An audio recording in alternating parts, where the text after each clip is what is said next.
Hey folks, what's up? It's Ryan. So today we're gonna do a bit of venison. I just got back from Sebastian & Co., a local chef-owned butcher shop here in Vancouver. We picked up a venison rack and I'm just gonna cook it kind of Mediterranean flavors. Yeah, we're gonna do a bit of a farro base, which it's been a while since I've cooked, but I'm pretty confident. We're gonna do a garlic and mint yogurt. We've got all of our mise en place here. We got the venison rack in the back here. Got the harissa here. I haven't tried this one before. We're gonna give it a shot today. The yogurt, we're gonna do some garlic and some mint in the yogurt. We got the farro here. Got some pomegranate juice here. We're gonna actually take this and some raisins. We're gonna reduce it down, make it all nice and syrupy. And we're gonna season our venison today with some fennel and coriander.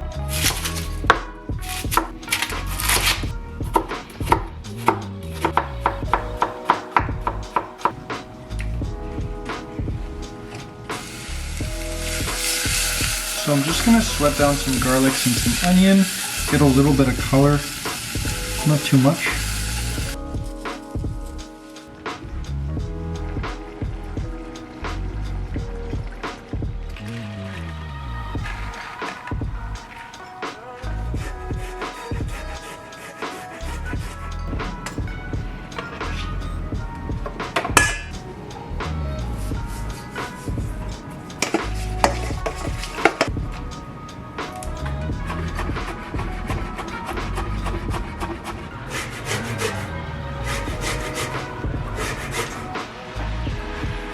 Look at how these turned out. Pomegranate molasses, sultana raisins.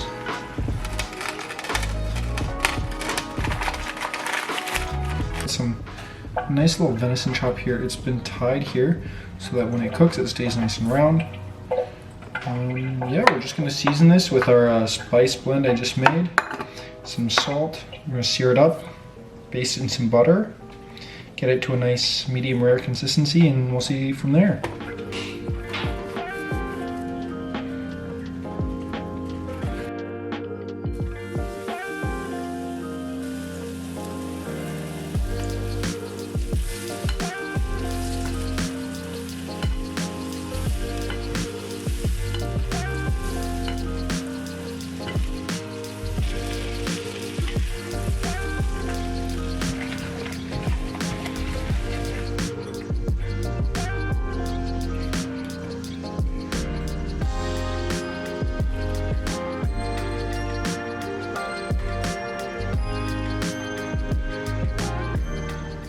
Alrighty, this is what we're looking at. We got the sultana raisins in the pomegranate molasses. We've got some harissa here, the garlic yogurt underneath, the venison, and Jasper is very intrigued.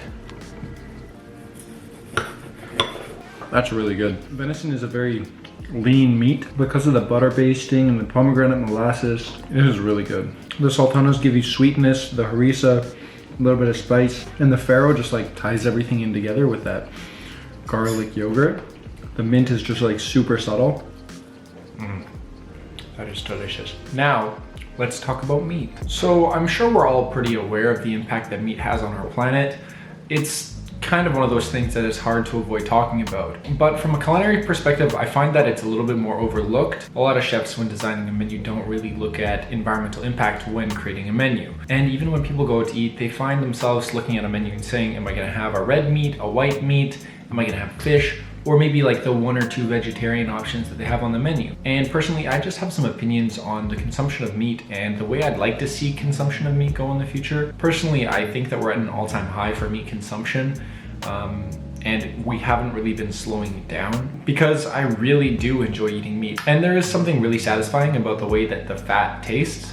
And it's a really good way to make a meal taste good. It's a very easy way, very convenient, and convenience is really the way that the world has been pushing. But nonetheless, I do think that meat eating can be a bit addictive. I find that it's very easy to be like, oh yeah, steak 2-3 nights a week. The other nights we're having chicken or pork. And it could just be an every single day thing that you're eating, 6-7 ounces of meat. And that really adds up over the course of a year. And eating meat is just a big cultural thing too. But meat at the end of the day is overproduced. And I know I do seem a bit hypocritical cooking venison for you guys today, talking about meat consumption. But I think the point that I'm gonna try and get across here is sourcing meats correctly and trying to avoid mass producers of meat. So yes, my McDonald's runs does not fall into a good category of meat consumption, because I really think that it's important to treat an animal well and respect the animal if you're going to consume it.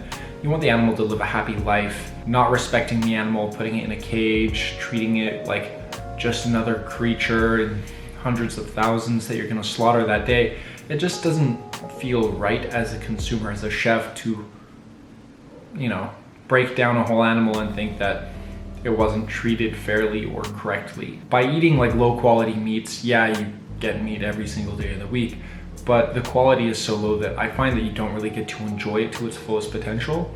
So sourcing from somewhere like a butcher shop like Sebastian & Co. that I went to today, I find that you're gonna spend more money for your meat.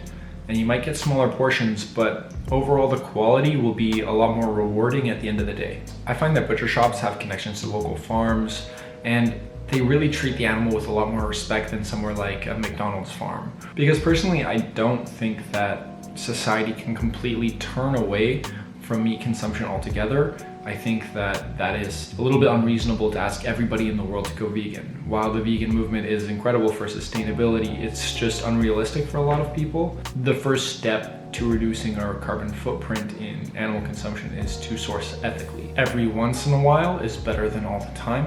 And when I consume meat at a restaurant, I see it more as treating myself. And you know, at the end of the day, it's just everything in moderation. What I do think is really interesting is lab-grown meats and the future of like Beyond Meats and stuff like that.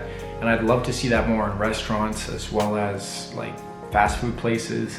I think it'd be crazy cool if like governments put in like discounts. Like, oh, you want a burger with Beyond Meat? Cool, $2 off or something like that. And then people just naturally want to go for the price, and eventual transition away from consuming meat on a daily basis might be more efficient. But anyways, that's just pipe dreaming. I think that's pretty much it for this video. I think the goal wasn't to sound too ranty, but just to say like, it's cool if we can, you know, as a society, source meats more ethically and avoid mass-produced animals, because that's just no life for the animal.